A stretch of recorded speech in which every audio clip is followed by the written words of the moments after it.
While I found this protest appalling, I will not waver in my belief that it should be allowed to happen. Ours is a free society where the right to peaceful protest is sacred. It does not belong only to those we agree with. It belongs to everyone. I will defend that right every day that I am mayor, even when those protesting say things that I abhor.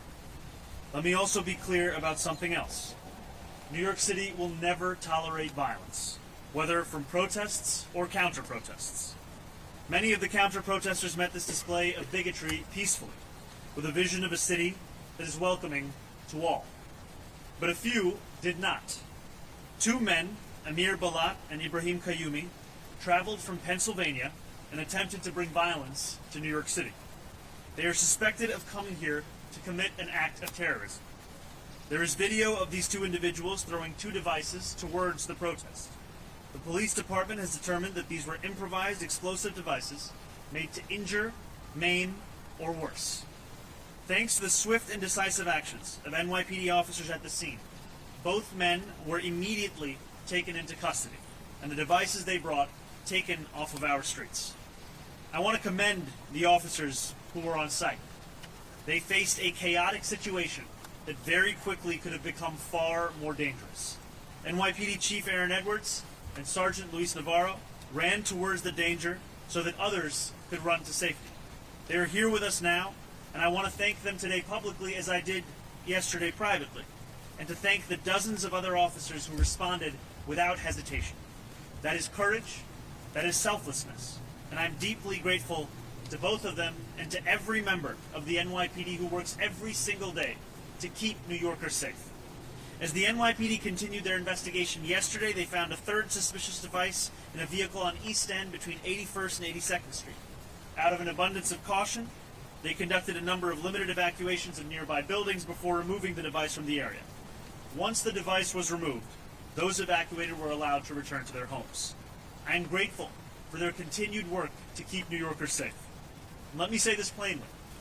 Anyone who comes to New York City to bring violence to our streets will be held accountable in accordance with the law.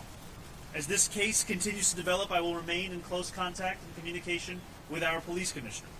I want to say thank you once again to everyone who acted on Saturday to protect their fellow New Yorkers and to uphold the values of this city. Now I would like to invite Police Commissioner Tisch to say a few words. Thank you, Mayor. Good morning, everyone. First, I will tell you that we are not at liberty to discuss many aspects of the ongoing investigation at this time due to the pending prosecution. The suspects here, Amir Balat and Ibrahim Kayumi, are going to be prosecuted in federal court here in Manhattan, and a complaint will set forth criminal charges and the factual allegations supporting those charges. After that complaint is made public, which I expect to occur later today, I will be able to say much more about the investigation and what we have learned in this case. But it is crucial that we respect that process and not get ahead of it. That being said, I can confirm this morning that this is being investigated as an act of ISIS-inspired terrorism.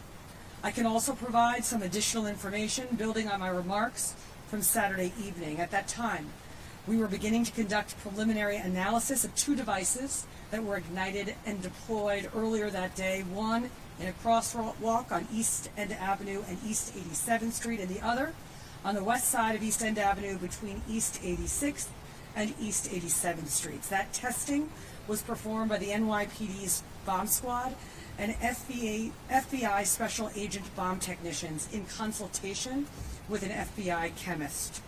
Preliminary test results determined that these were not hoax devices nor smoke bombs. They were improvised explosive devices that could have caused serious injury or death. Part of our initial investigation was to determine what energetic substance, if any, was used in the two devices, and our analysis showed that one of the devices deployed by the subjects contained the substance triacetone triperoxide, known as TATP. Now, TATP is a dangerous and highly volatile homemade explosive that has been used in IED attacks around the world. Our bomb squad then rendered safe both devices. And as of now, Explosive evidence samples are being sent to an FBI lab for further testing.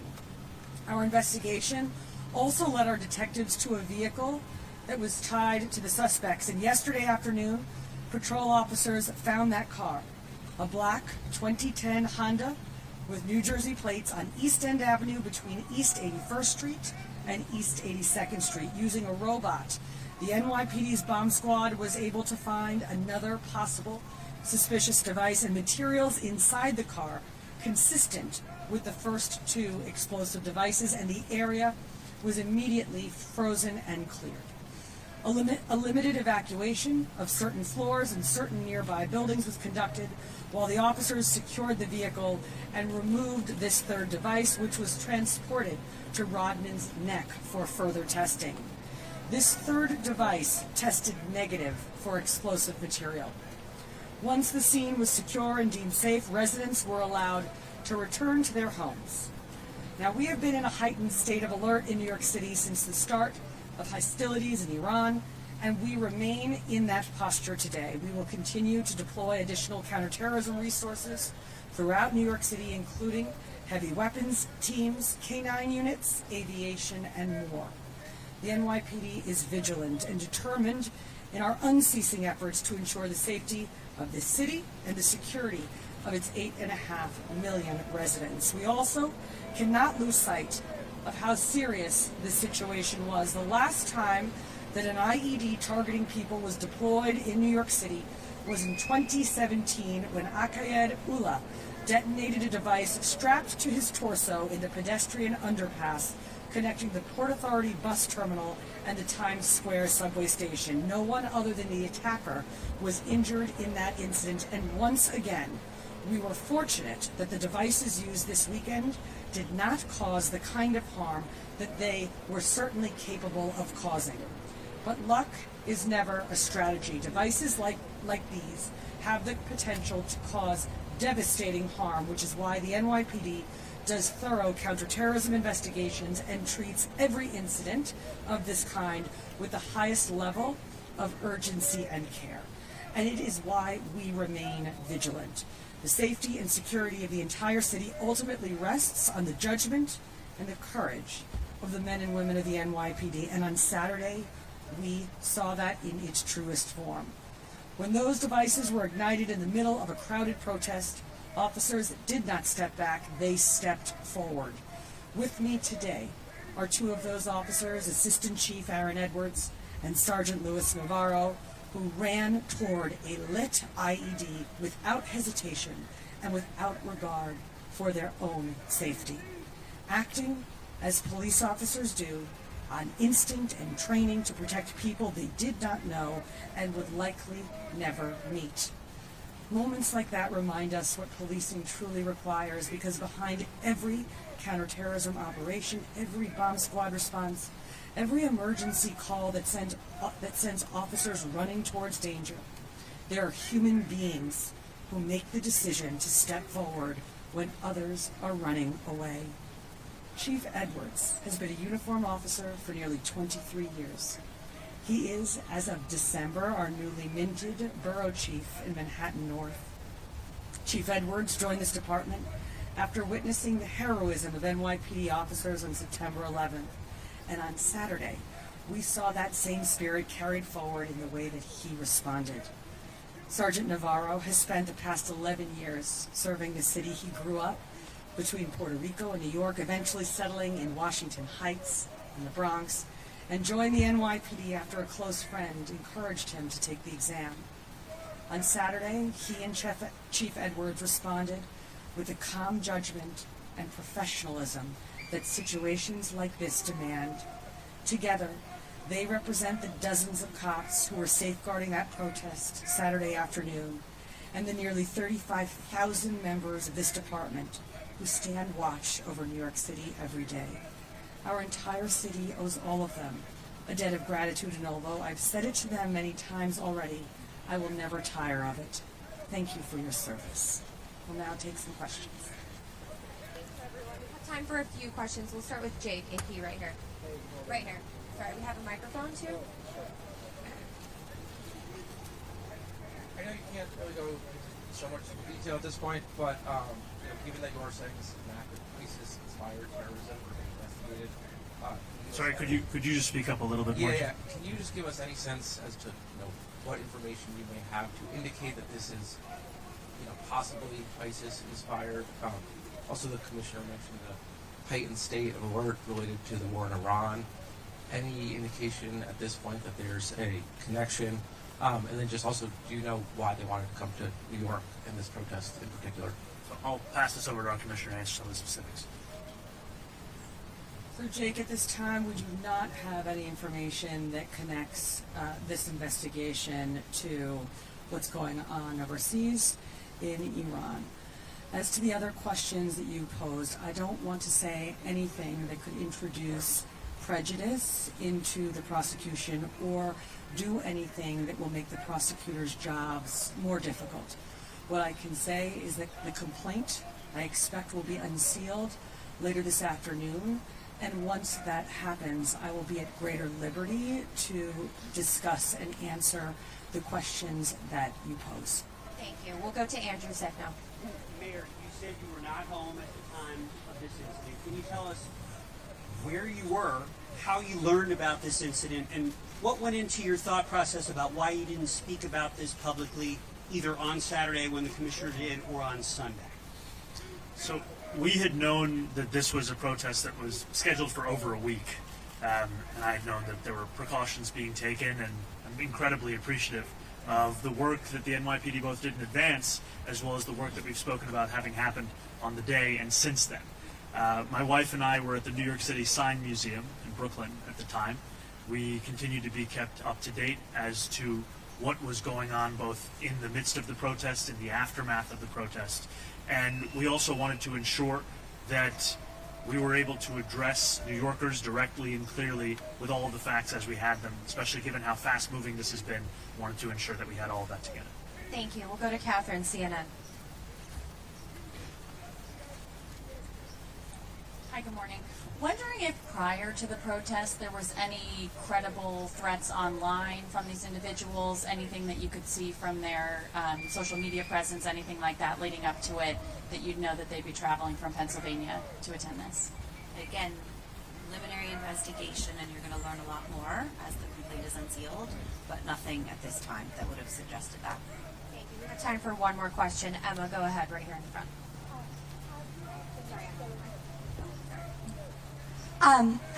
Has the team finished going through the devices of the two men associated, and also is there anything known about a possible third individual who was with them?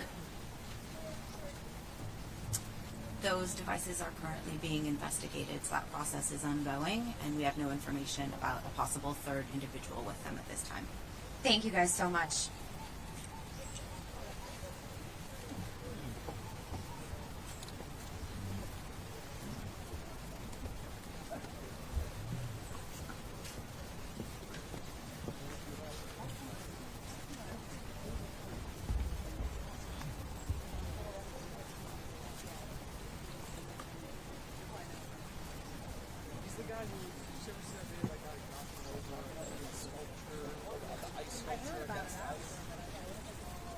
I didn't recognize his name, but then I saw the video. Oh, exactly. It's January. I don't know anything January.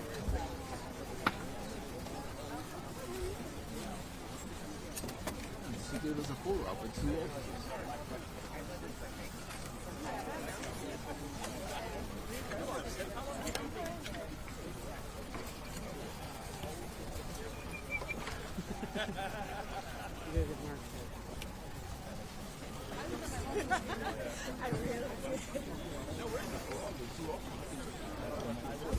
Is that a museum of sign?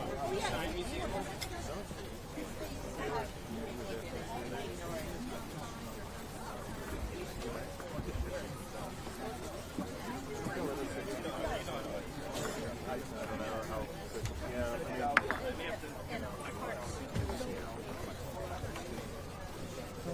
I mean, a million. It's not safe.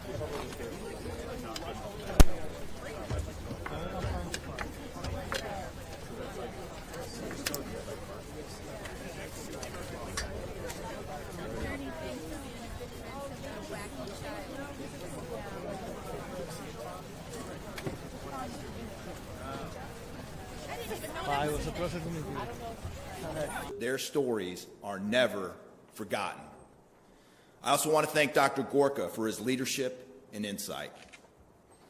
Over the years, the FBI's and the Hostage Recovery Fusion Cell have worked to secure the recovery of many Americans held hostage.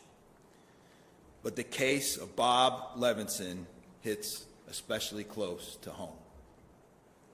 For nearly my entire career, we have been searching for Bob.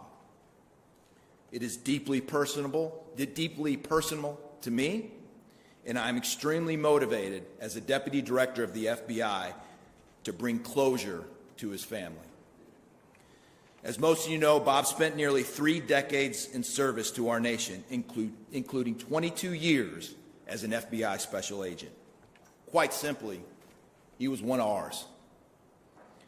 Our evidence suggests that Bob died in captivity in Iran, and he is the longest held American hostage in U.S. history. Today, unfortunately, marks 19 years since his abduction, and tomorrow, the Levinson family should have been celebrating Bob's 78th birthday. The urgency to uncover the facts of Bob's disappearance has never been greater. It would be deeply troubling to reach the 20-year mark without knowing what happened to him. The Levinson family's courage and advocacy have helped fuel years of tireless work by the FBI, the Hostage Recovery Fusion Cell, and our interagency partners who continue to develop new leads and intelligence with the hope of resolving the case before Bob's next birthday. Last year, as most of you saw, we released 5 posters seeking information on those we believe responsible for his kidnapping, detention, and probable death. We have kept this story front and center, and we will never stop. Additionally, we've shared a list of those involved in this crime with our interagency and foreign partners so they can pursue justice if the opportunity arises. I'm deeply grateful to our agents, our employees, our investigative teams, and all the agency partners who have worked so hard to try to bring Bob home. They have not wavered in their pursuit of answers, and they continue to push forward every day. They are fighting not only for Bob and his family, but for the many, far too many, other families facing the same unimaginable circumstances. We will not back down. We will never abandon our own. Our mission is clear. Bring our citizens home and ensure those responsible face American justice. Thank you.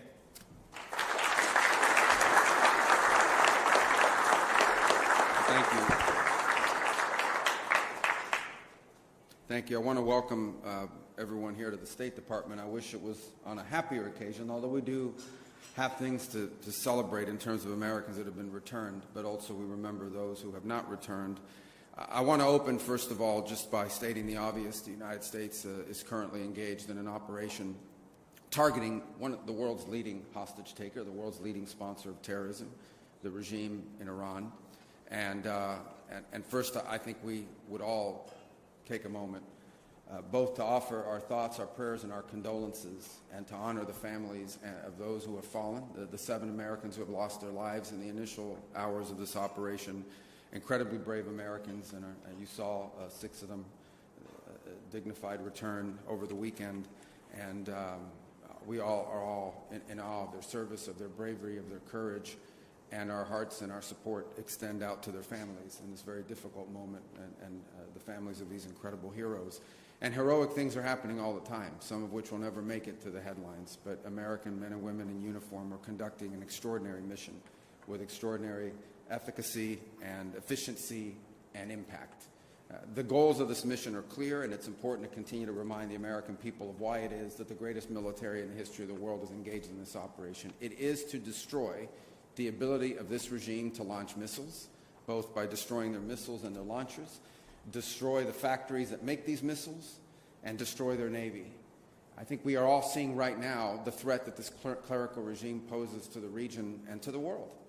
They are trying to hold the world hostage. They are attacking their neighbors. They are attacking neighboring countries, their energy infrastructure, their civilian population. They're attacking embassies. This is a terrorist government. This is a terroristic regime. And we are seeing them conduct terrorism using nation-state elements, using weapons like missiles and one-way attack drones.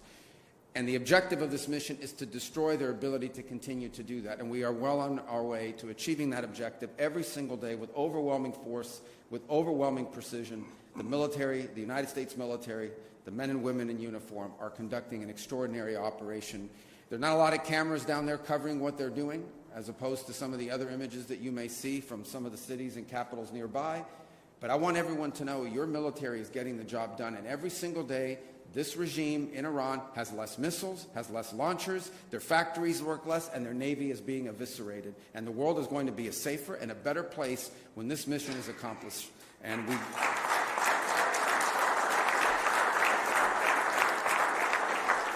Now, we are here today, obviously, on something that touches right on Iran, but I think, unfortunately, it's not just limited to Iran.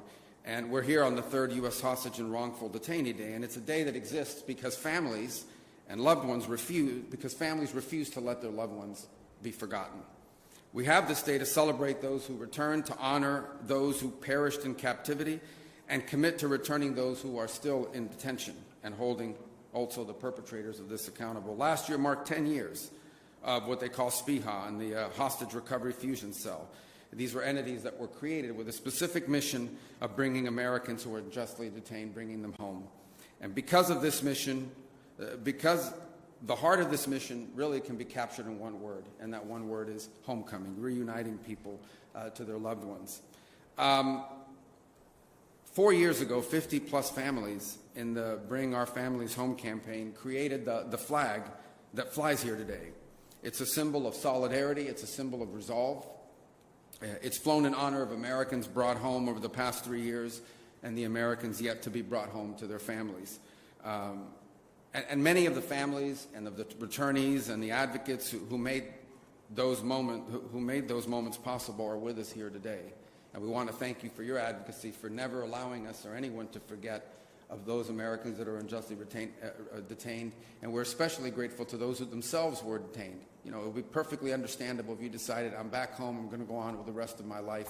Your willingness to step forward, to tell your stories, and to ensure that other Americans who are similarly situated to where you once were are not forgotten. We're truly grateful. Your persistence, your courage, your love for your family members continues to drive this effort in days like today. As was already pointed out, March 9th marks the day that Robert Levinson went missing in Iran, and actually it was a case that I was also very involved in as a United States Senator, dating back to my very first day in the Senate. In fact, one of the first meetings I had, and to this I credit my former colleague, Senator Bill Nelson of Florida, introduced me to this case as soon as I got elected, and because of Mr. Levinson's ties to Florida. And we remained on that case throughout my career in the United States Senate, and it's one we will not forget. It's indicative of two things: the fact that Americans are taken all over the world, but it is particularly a reminder of the nature of the regime that we're dealing with in Tehran. We're honored to have his sons here today, Dan and Doug, with us. Thank you for being here. We appreciate you very much.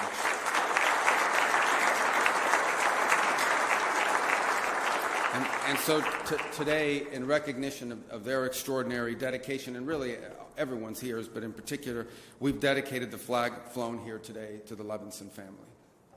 And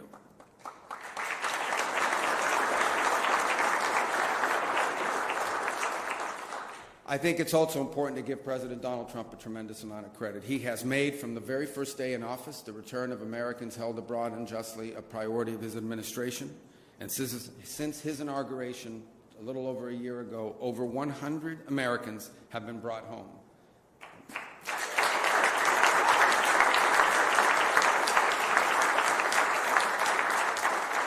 And by the way, here at the State Department, Adam and his team have done long working with our partners in the FBI and really across the interagency have done a phenomenal job in facilitating that, and they deserve a lot of credit as well. But the president isn't just focused on homecomings. He's also focused on ending the cycle of exploitation, of saying enough is enough. of ending the cycle in which Americans are somehow viewed as a valuable commodity that you can grab an American, you can unjustly hold them, and then try to trade them later on for some diplomatic concession or some political concession. We have to end that cycle. We have to make sure that Americans are no longer viewed as targets of opportunity around the world, and people and nation states and terroristic regimes like the one in Iran know that there are consequences for doing that.